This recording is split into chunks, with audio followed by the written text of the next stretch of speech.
बिस्मिल्लाहिर्रहमानिर्रहीम, welcome to my another video. मैं हूं शेरियार नारिजो और आप लोग देख रहे हैं मेरा YouTube channel law with Sheriyar. और आज का जो हमारा टॉपिक है वो है order 39 CPC. Order 39 CPC basically बात करता है कि टेम्पररी इंजंक्शंस और इंटरलोकेटरी ऑर्डर्स के बारे में। इसको हम दूसरे लफ्ज़ों में स्टे भी कहते हैं। कोई भी पार्टी हमारे पास आती है और हमें कहती है कि हमें जो है स्टे लेकर दें, तो स्टे इस तरह से नहीं लिया जाता। स्टे लेने के लिए भी कुछ कायदे कानून होते हैं, कुछ सर्टेन कंडीशंस होती हैं जो कि इस ऑर्डर में बताई गई हैं कि हम स्टे कैसे लेंगे, किन वजूहात की वजह से लेंगे हम स्टे, और कोर्ट हमें क्यों सेटिस्फाई हो कि किन ग्राउंड्स पर हमें स्टे ग्रांट कर देगी। इसको हम इंटरप्रिटेशन के साथ ही पढ़ेंगे और इंटरप्रेट करके ही पढ़ेंगे ताकि आपको इसकी प्रॉपरली इंटरप्रिटेशन भी पता चल सके और आपको मीनिंग भी इसकी पता चल सके और लॉजिकली भी आप इसको समझ सकें। इसको सबसे पहले तो ये बता दूं मैं आपको कि इसके ऑर्डर 39 के दो ही जो है पार्ट्स हैं। एक है टेम्पररी इंजंक्शंस, दूसरा है इसमें इंटरलोकेटरी ऑर्डर। तो सबसे पहले हम इसका जो टेम्पररी इंजंक्शंस का जो पोर्शन है वो हम कवर करेंगे इसमें। उसके बाद मैं आपको एक बात बताता चलूँ कि इसके जो है दो पार्ट्स हैं ऑर्डर के। एक है टेम्पररी इंजंक्शंस, दूसरा है इसका इंटरलोकेटरी पार्ट को हम किसी नेक्स्ट वीडियो में जो है उसको कवर करेंगे। लेकिन सबसे पहले हम इसको जो है टेम्पररी इंजंक्शंस हैं इसका जो पार्ट है उसको हम कवर करेंगे। तो चलो शुरू करते हैं। लेकिन शुरू करने से पहले अगर आपने अभी तक मेरा चैनल सब्सक्राइब नहीं किया, जिन दोस्तों ने जो नए हैं तो काइंडली सब्सक्राइब कर लें ताकि हर आने वाली न्यू वीडियो जो है वो आप तक आसानी पहुँच सके। तो चलिए शुरू करते हैं। देखिए सबसे पहले इसका जो रूल 1 इसका कहता है कि cases in which temporary injunctions में बी ग्रांटेड। कौन से वो केसेस हैं जिनमें हमें स्टे मिल सकता है, ग्रांट हो सकता है। Where in any suit is approved by affidavit or otherwise. अगर कोई सूट है उसमें हमें प्रूफ करना है कि हमें स्टे चाहिए तो हम एफिडेविट के ज़रिए वो चीज़ें बताएंगे, वो रीज़न्स बताएंगे। अब वो कौन से रीज़न्स है जिन पे कोर्ट को अगर हम बताएंगे तो कोर्ट हमें स्टे ग्रांट कर देगी।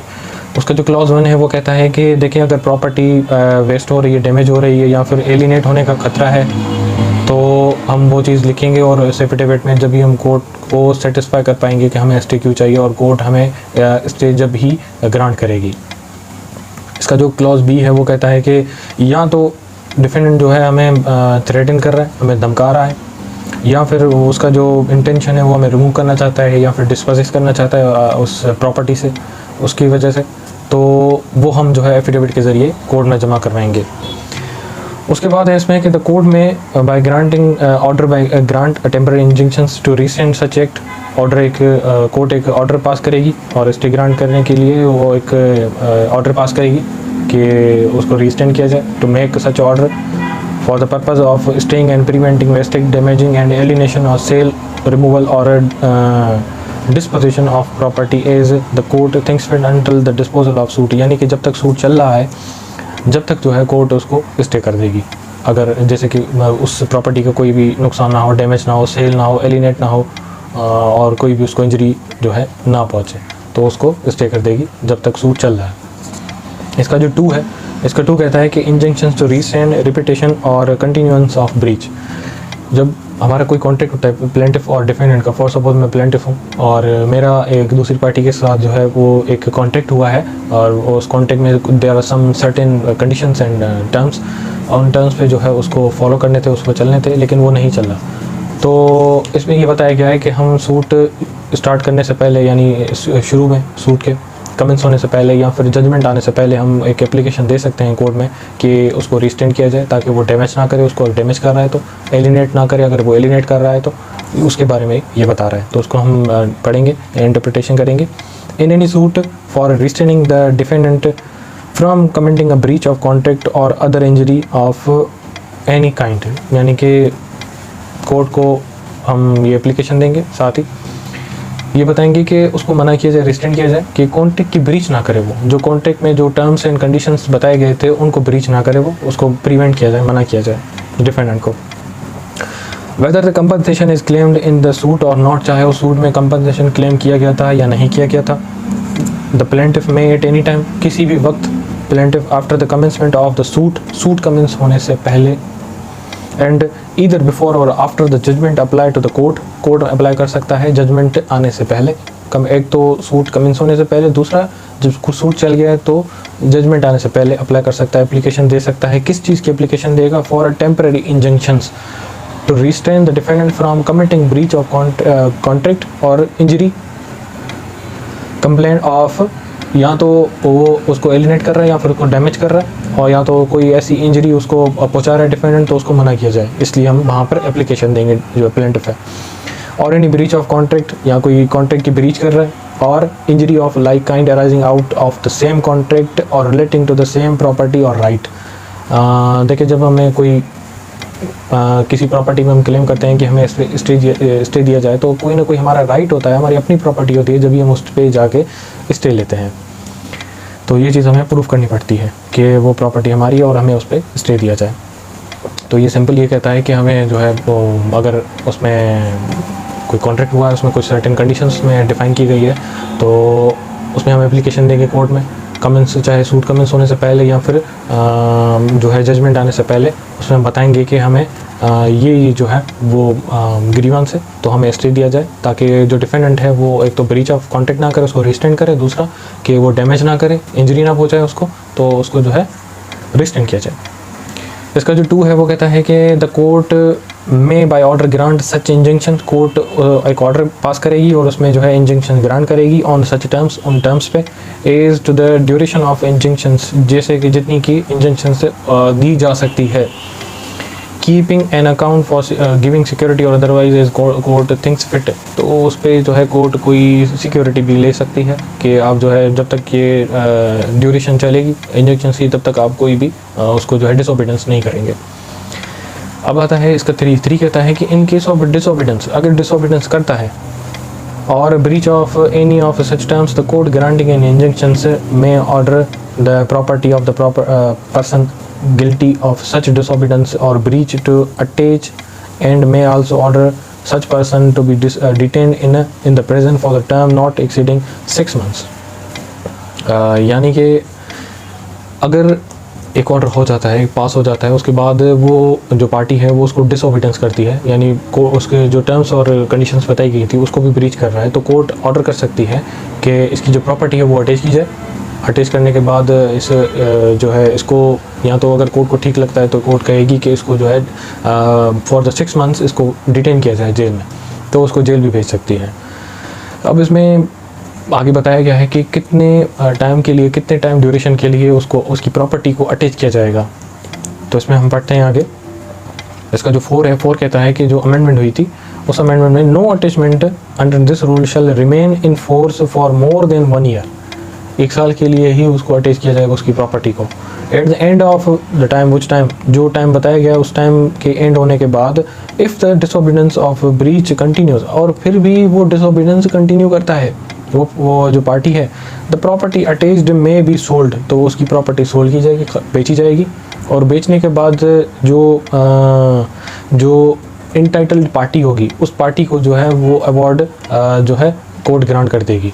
यानी अगर जिसका फॉर सपोज जैसे कि प्लेंटिफ का जो क्लेम था, जो वो क्लेम कर रहा था कि इसने मेरी प्रॉपर्टी डैमेज कर दी है या फिर जो भी, या ये मेरी प्रॉपर्टी है, तो उस प्रॉपर्टी को कोर्ट क्या करेगी, सोल्ड करेगी, बेच देगी, सेल कर देगी। सेल करने के बाद उस प्रॉपर्टी में से जो भी उसका इंटाइटल है जो पार्टी, उसको अवार्ड जो है वो ग्रांट कर देगी, यानी उसको कंपनसेट कर देगी। इसका जो 2 है वो कहता है कि एन इंटीरियम इंजंक्शन, जो इंटीरियम इंजंक्शन है, जो स्टे है, पास अंडर रूल 1 और 2, जो रूल और 1 और 2 में पास हो रहा है, हुई है, in the absence of defendant, और डिफेंडेंट उसमें नहीं था, shall not ordinary exceeding 15 days, तो 15 डेज़ के लिए उसको जो है उससे ज़्यादा यानी कि टाइम नहीं होगा, उसमें नहीं दिया जाएगा। प्रोवाइडेड दैट सच इंजंक्शंस में be extended for the failure of its service, यानी कि इसमें कह रहा है कि अगर डिफेंडेंट को नोटिस भेज देता है और उसके बाद अगर डिफेंडेंट रिसीव भी कर देता है, उसके बाद अगर डिफेंडेंट खुद ही नहीं आता, तो कोर्ट उसमें जो है फिर उसको अगर चाहे तो कोर्ट उसको टाइम दे सकती है, यानी कि टाइम एक्सटेंड कर सकती है।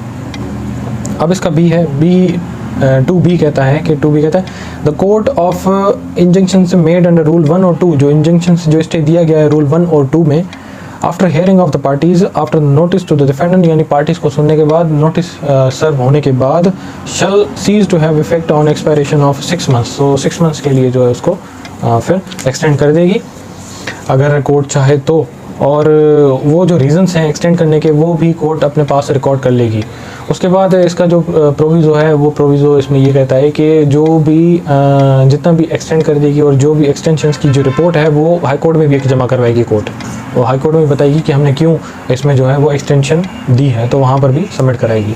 अब इसका जो 3 है, 3 कहता है कि before granting injunctions court to direct notice to opposite party. सिर्फ इसमें नोटिस की बात की गई है कि जब भी कोर्ट इंजंक्शन जो है वो ग्रांट करेगी तो उसमें सबसे पहले अपोजिट पार्टी को नोटिस करेगी। इसमें कहता है the court in all cases before granting an injunction, court जो है वो हर उस केस में जिसमें वो इंजंक्शन ग्रांट कर रही है तो सबसे पहले अपोजिट पार्टी को नोटिस करेगी। इसमें एक प्रोविज़ो है कि किन, इसमें बताया गया है यानी कि किन केसेस में जो है वो नोटिस दे सकती है कोर्ट, यानी वेट कर सकती है, और कुछ ऐसे केसेस हैं जिनमें कोर्ट इंतज़ार नहीं करती अपोजिट पार्टी का, उसको नोटिस सर्व नहीं करती और वैसे ही जो है ग्रांट कर देती है।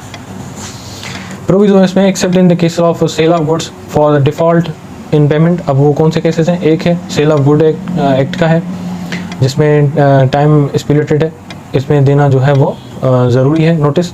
दूसरा कि अगर कोई आपकी प्रॉपर्टी जो है वो बैंक में अगर प्लेस्ड है तो उसमें भी नोटिस देगी, ज़रूरी है। या फिर अगर आप गवर्नमेंट के अगेंस्ट आए हैं तो उसमें भी नोटिस देगी, या फिर आप किसी गवर्नमेंट सर्वेंट के खिलाफ आए हैं तो उसमें भी नोटिस देगी।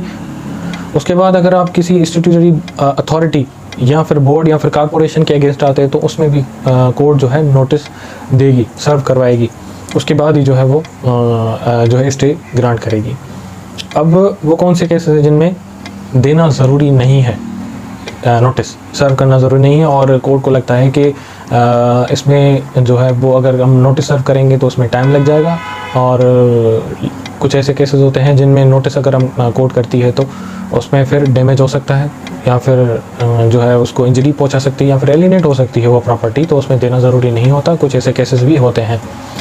वो कौन से हैं कि देखिए, cases not involving ejectment of any person, किसी को निकालना है ऑफ एनी पर्सन फ्रॉम, और द डिमोलिश, या फिर किसी की प्रेमिसेस को डिमोलिश करना है कोर्ट में, द कोर्ट में where it appears that the object of granting injunctions would defeat the delay dispense with such notice.